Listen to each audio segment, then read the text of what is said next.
जब खबरें वीवीआईपी होती हैं तो मलिन बस्तियों का जिक्र होना भी जरूरी है। दरअसल देहरादून की मलिन बस्तियों का नाम तो आपने सुना ही होगा, यही नाम हर नेता ने भी सुना होगा, लेकिन इसकी कोई खोज खबर नहीं लेता। उत्तराखंड के अंदर मलिन बस्तियां अलग अलग हैं, लेकिन देहरादून के अंदर 340 मलिन बस्तियां ऐसी हैं जिनका जिक्र कहीं नहीं होता। उसी दर्द को आपके सामने रखने की कोशिश कर रहे हैं और ये समझिए आपकी इन मलिन बस्तियों का दर्द कैसा है। नासिर हुसैन के साथ। दुनिया में कितना है, मेरा गम कितना कम है। उस शख्स को कभी भी अपने जख्म नहीं दिखाने चाहिए जिसके पास मरहम दस्तयाब ना हो, और उस शख्स को तो बिल्कुल भी नहीं जिसके पास मरहम तो दस्तयाब हो लेकिन वो किसी के जख्मों पर उस मरहम को नहीं लगाना चाहता हो। ये तमहीद इसलिए बांधी गई क्योंकि आज हम आपको उन कच्ची बस्तियों और मलिन बस्तियों में रहने वाले उस आवाम से रूबरू कराने जा रहे हैं, उनकी तकलीफ़ों से रूबरू करा रहे हैं जो हुकूमत उनकी तकलीफ़ों को बुला चुकी है।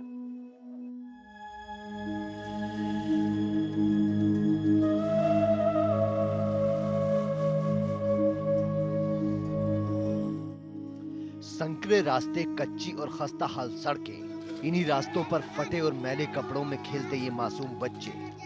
इन मासूमों को मालूम ही नहीं है कि ये कैसी जिंदगी गुजार रहे हैं। इनके लिए तो यही खूबसूरत दुनिया है।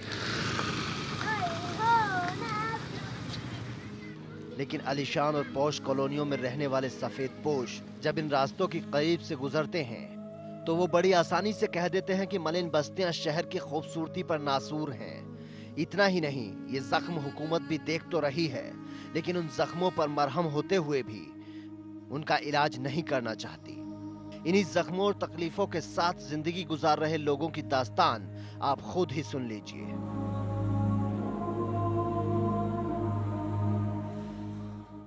दस 12 साल हो गए हमें तो। अच्छा। और हमारी कोई सुनवाई नहीं होती। नहीं, हम आपके जी जो आदमी हैं वो क्या काम करते हैं?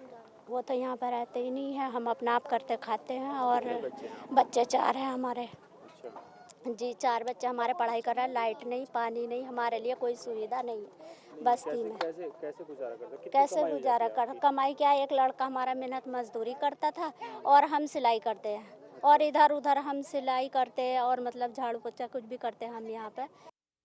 खूबसूरत शहर देहरादून के सीने पर मलिन बस्तियों के वो जख्म, इन्हीं बस्तियों में रहने वाले लाखों इंसानों के वो जख्म जो देहरादून में रहने वाले उन हुक्मरानों को नजर नहीं आते। कहने को तो रोजाना सियासतदान इन मलिन बस्तियों में रहने वाले बाशिंदों की तकलीफों को अपना बताकर उन्हें दूर करने के दावे करते दिखाई देते हैं, लेकिन हकीकत इन दावों से कोसों दूर है। रोजमर्रा की जरूरतों को पूरा करने के लिए ये लोग दिन रात मेहनत कर 2 वक्त की रोटी का जुगाड़ कर लेते हैं, लेकिन अपने मासूम बच्चों की ख्वाहिशात को कैसे पूरा करें, इसी जद्दोजहद में ये लोग दिन रात सोचते रहते हैं। ये सब कैसे होगा, इसी सवाल का जवाब ये उन हुक्मरानों और सियासी नुमाइंदों से पूछना चाहते हैं जो कभी कभार इन बस्तियों में आते हैं और ऐसे ख्वाब दिखाकर चले जाते हैं जो कभी पूरे ना होंगे। कितने साल से इस बस्ती में रह रहे हैं? के 10-15 साल हो गए हमें तो यहाँ पे रहते यहीं पे रहते हैं हम तो। अच्छा। कितने बच्चे हैं? 7। और कितनी कमाई हो जाती है दिन भर में आपकी? कमाई तो बस यह है 2 से 3 से की हो जाता, अपना बच्चे खर्च लाया कमा लेते हैं। हाँ। 7 बच्चों का गुजारा हो जाता है 200 रुपए में? हो जा बस कभी लें और क्या। मलिन बस्ती में रहने वाले इन लोगों के अपने दर्द हैं। किसी के पास जरूरत के हिसाब से कपड़े नहीं तो किसी के पास घर का गुजारा करने के लिए उतने पैसे नहीं।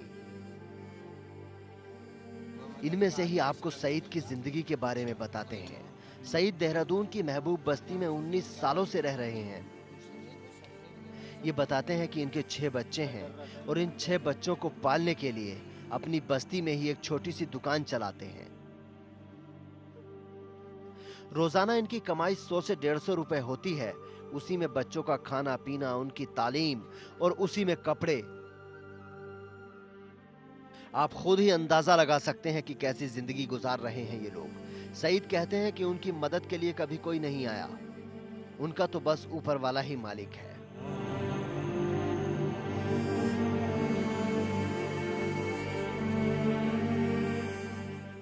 कितने वक्त से आप यहाँ रह रहे 19 साल हो गए साहब यहाँ। हैं? क्या काम करते हैं यहाँ? काम साहब पकौड़ी बेच रहा बैठा। जी, ये दुकान कब से चलाते हैं आप? ये लगभग हो गए कोई 3 के महीने। कितने बच्चे हैं आपके? बच्चे 6 हैं साहब। बका भाई क्या साहब 100-150 अपना लौंडा कमा लो, 100-150 हम शुद्ध कर ले, अपना उलट पुलट गाड़ी चली रही। तो ये इसमें गुजारा हो जाता है? सब गुजारा इसमें हो रहा साहब। और तो हमें कोई सहायता ना किसी चीज की भी, ना किसी ने दिया। लो कोई मदद नहीं करता? किसी ने नहीं मदद करी आज ले भी। कोई आगे खड़ा तो नुकावा ना हमने आज तुझे 10 रुपए दिए। हालांकि जब भी इन कच्ची बस्तियों में रहने वाले इन इंसानों के बारे में, जो जानवरों से बदतर जिंदगी गुजार रहे हैं, कोई सवाल हुक्मरानों से पूछ लिया जाता है तो उनका हमेशा जवाब होता है कि उनकी हुकूमत मलिन बस्तियों के लिए बहुत कुछ कर रही है। लेकिन ये बहुत कुछ आखिरकार कहां और किसके लिए हो रहा है? क्योंकि जिस भी कच्ची बस्ती में चले जाएं, उनके हालात तो सालों से वैसे ही हैं जैसे वो लोग पहले थे।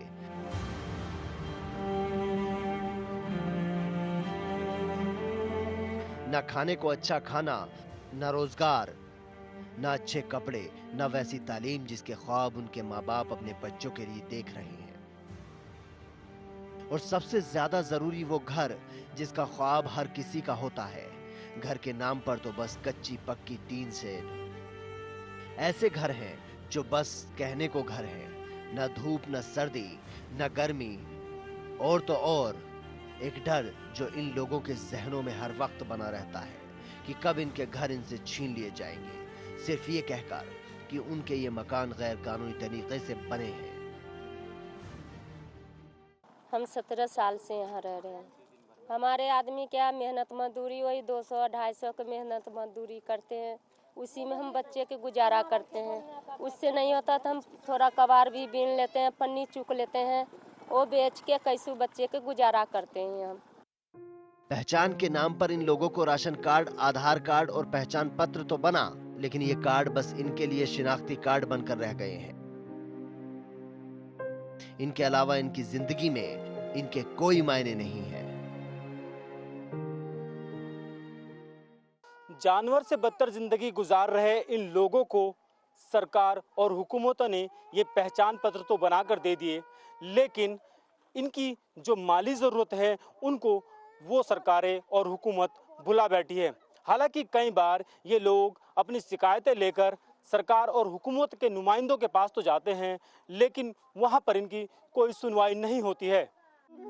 मलिन बस्तियों में रहने वाले ये लोग अपने बच्चों को तालीम देना चाहते हैं, लेकिन इनके माली हालात ऐसे नहीं हैं कि ये अपने बच्चों को अच्छी तालीम दे सकें। इनकी इस मजबूरी को इनके मासूम बच्चे भी बखूबी समझते हैं, इसीलिए अपने शौक और ख्वाबों को पूरा करने के लिए रात दिन पढ़ाई करने में लगे हैं, ताकि पढ़ लिख कर अपने हालात बदल सके। मैं यहाँ SLV स्कूल में पढ़ता हूँ और मैं पढ़ लिख कर बनना भी चाहता हूँ। और ये घर के हालात कैसे हैं? घर के हालात तो बहुत बुरे हैं। यहाँ पर आते तो हैं वोट मांगने के लिए, लेकिन कोई कुछ मदद करके नहीं जाता, वोट के लिए आते हैं। आप क्या चाहते हो? बड़े होकर कुछ बनना चाहते हो? जी, मैं कंप्यूटर इंजीनियर बनना चाहता हूँ। और पढ़ाई कर रहे हो? जी, पढ़ाई करता हूँ। मलिन बस्तियों में रहने वाले इन लोगों की जिंदगी बस भगवान भरोसे चल रही है। काम के नाम पर बस मजदूरी और कूड़ा बीनने का काम, जिसमें ये खुद तो लगे रहते हैं, साथ ही अपने बच्चों को भी इस काम में लगा देते हैं ताकि 2 पैसे ज्यादा कमा सके। कभी कभी काम नहीं मिलता तो कई दिन तक बच्चों के साथ खुद भी भूखे सोना पड़ता है।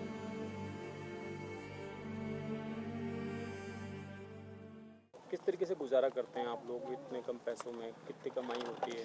सर बस ये कुछ लेडीज़ों को लोन मिलता है, हम लोगों से कुछ लोन उठा लेते हैं, कभी कुछ बारी ले लेते हैं। अगर मजदूरी करते हैं, हमारे बच्चे भी हमारे हस्बैंड भी सब मजदूरी में रहते हैं और अपना कर्जा पानी करके हमने चल जाता है इसमें? सर बहुत मुश्किल से चलता है, गुजारा तो होता ही है पर बहुत मुश्किल है। महबूब बस्ती जैसी ही देहरादून में सैकड़ों बस्तियां हैं। जहां कितने ही गरीब लोग गुर्बत की जिंदगी गुजार रहे हैं। कहने को तो हम 21वीं सदी में अपने शहरों को स्मार्ट सिटी बनाने की बात करते हैं, लेकिन हम भूल जाते हैं कि हमारे शहरों में हजारों की तादाद में ऐसी बस्तियां हैं जहां लोग जानवरों जैसी जिंदगी गुजार रहे हैं।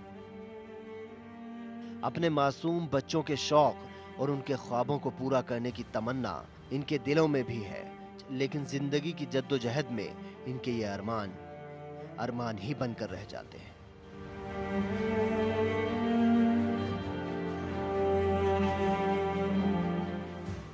कच्ची और मलिन बस्तियों में रहने वाले इन लोगों का भी ख्वाब है कि ये अपने बच्चों को अच्छी तालीम, अच्छा खाना और अच्छे कपड़े दे सकें।